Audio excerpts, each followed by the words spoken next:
Good morning. Magtututorial tayo ngayon kasi halos lahat ng bahay may ganito ng automatic washing. Kasi yung iba mahilig mangutingting. Yung para lang to sa mahilig na mangutingting kasi basic lang naman to. Kapag ang problema ng automatic washing nyo, walang power, ayaw mapindot ang power. Ayan, ituturo ko sa inyo yung solusyon na madali lang siya sundan, madaling gawin. Yung button ng power guys, wala tayong available na ganito. Yung original niya. Bali, convert lang natin siya sa ganitong switch. Eto, ganito. Ayan. Kahit anong switch naman pwede. Ngayon, para ma-confirm nyo na button talaga yung sira, ito yung power. Yung power niya. Punta kayo sa likod. Ito yung dalawa. Kuha ko ng mapapansin nyo, ito yung likod. Ito yung likod ng pinipindot. Ito yung likuran. Iso-short nyo lang yan, dalawang yan. Try nyo kung mag-o-open yung washing nyo. Iso-short nyo lang yung dalawang yan. Kahit anong klaseng good conductor, kahit anong klaseng wire. So-short nyo yung dalawang yan. Ito nakita nyo, itong dalawang itong dalawa na to. Yan. Iso-short nyo yan. Kapag ka umandar siya, ibig sabihin nasa switch talaga yung sira. Ngayon, pwede na kayong umano ng switch na iba. Kahit anong klaseng switch. Ito, dini-DIY ko lang yung switch nito.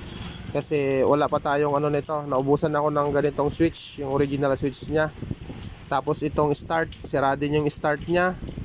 Tapos ang problema pa nito, kinalawang yung likod niya.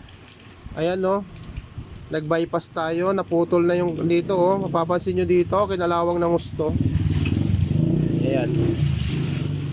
Nilagyan na natin siya ng wire para mas matibay. Bihira naman kalawangin yan, kalimitan yan yung switch.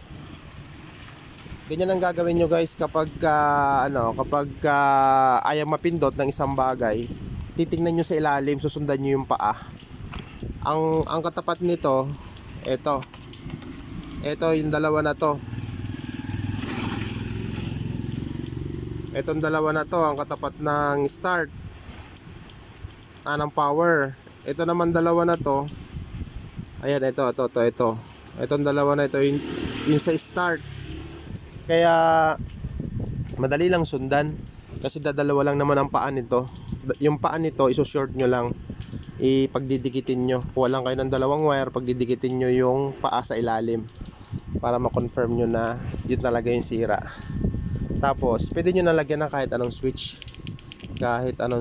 Kung gusto nyo, kung wala kayong switch para makapaglaba lang kayo, para mai-on nyo lang, i-short nyo lang yung likod ng switch. Tapos mabubuhay na yun. Tapos kung good naman yung ibang pindutan, magagamit nyo yung washing. Ayan, bali pala to, Panasonic 7 kilos. Ayan, bali okay na to. Ito yung makina ng automatic washing. Maliit lang na maliit lang na automatic washing to. Bali ganun lang yung gagawin nyo guys kapag meron kayong at kaya nyo naman baklasin yung switch. Tingnan nyo, pagdikitin nyo lang yung paa nya sa ilalim, yun, magagamit nyo na yung unit nyo. Pangsamantala lang naman yan, pangsamantala lang. Tapos kapag dumating na yung order ko na ganito, yung original nya, pwede na natin palitan yan. Pero ito, tumatagal din naman yan kahit di natin palitan.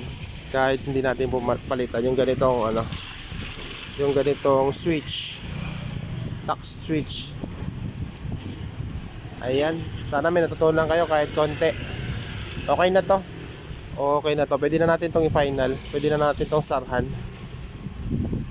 Naingat tayo. Ayan, araw ng Biyernes, October 10. Maulan guys, maulan. Ingat tayo, madulas.